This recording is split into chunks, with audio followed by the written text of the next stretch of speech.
ជំរាបសួរពុកម៉ែបងប្អូនទាំងអស់គ្នាថ្ងៃនេះផងដែរខ្ញុំនឹងលើកឡើងអំពីសុភាសិតមួយឃ្លាដែលមានចំណងជើងថាយល់តូចកុំអាលខំទោះយល់ធំកុំអាលស្រាយចំពោះបុរាណណាចារ្យយើងលោកពិតជាបានយល់ច្បាស់ណាស់អំពីរឿងអ្វីមួយមុននឹងលោកតាក់តែងអត្ថន័យ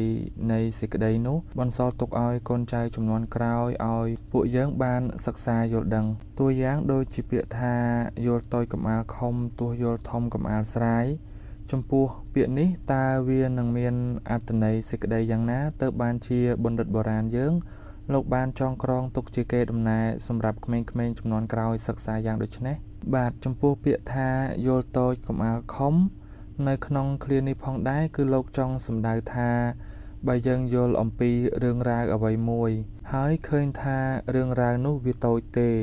តែក៏កុំអាលខំកុំប្រញាប់បង្ខំនឹងនិយាយវាឲ្យចេញមកអីឬនឹងរហូតទៅដល់ចាញ់ផ្សាលគ្នាភ្លាមនោះយើងត្រូវខំអត់ធ្មត់សង្កេតមើលដំណើរការនៃរឿងនោះតទៅមុខទៀតសិនថាតើរឿងនោះវានឹងសាបរលាបសូន្យបាត់ទៅវិញឬក៏វារឹងរិតតែធំឡើងរីឯឃ្លាទី2វិញចំពោះពាក្យថាទោះយល់ធំកុំអាលស្រាយ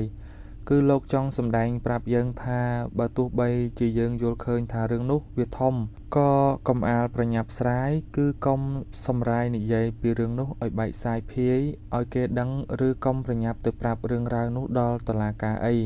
គឺថាកុំអាលប្តឹងផ្តល់គ្នាក្រឡេកមកឯខ្លឹមសាររបស់សុភាសិតវិញនៅក្នុងរឿងរ៉ាវអ្វីក៏ដោយបងប្អូនមិនថានៅក្នុងសង្គមគ្រួសារឬក្រៅគ្រួសារឬរហូតដល់ទៅសង្គមជាតិបើទោះបីជារឿងនោះតូចក្តីធំក្តីកុំអាលប្រញាប់នឹងនិយាយផ្សាលផ្សាញ់គ្នាភ្លាមអីយើងគួរតែខំអត់ធ្មត់សង្កត់ចិត្តរបស់ខ្លួនឲ្យនៅនឹងថឹង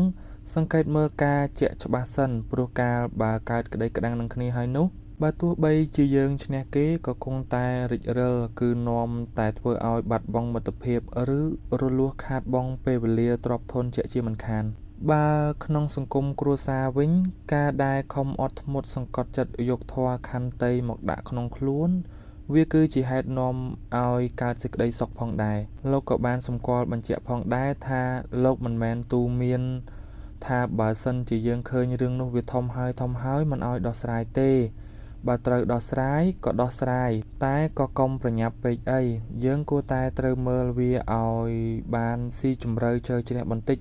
ថាតើរឿងនោះនឹងហុចលទ្ធផលឲ្យយើងយ៉ាងណាដែរយើងត្រូវពិនិត្យដំណើររបស់រឿងឲ្យបានជាក់លាក់សឹមនិយាយជាការតែម្ដងឲ្យបានស្រេចតែម្ដងសម្រាប់ការយល់ឃើញរបស់ខ្ញុំទៅលើសុភាសិតនេះគឺលោកចង់ឲ្យយើងមានការអំណត់បន្តិចទៅក្នុងកិច្ចការប្តឹងផ្តល់ក្តីទៅតុលាការជាដើមសូមដូចពាក្យចាស់លោកថាធ្ងន់នៅឯថ្មក្រនៅឯក្តីក្រិតនៅឯស្រីវិន័យនៅសង្ឃអរគុណបងប្អូនសម្រាប់ការទស្សនាដល់ចប់ចំពោះការចូលចិត្តបងប្អូនអាចចុច Subscribe ឬ Like សម្រាប់ការតាមដានទស្សនាបន្ត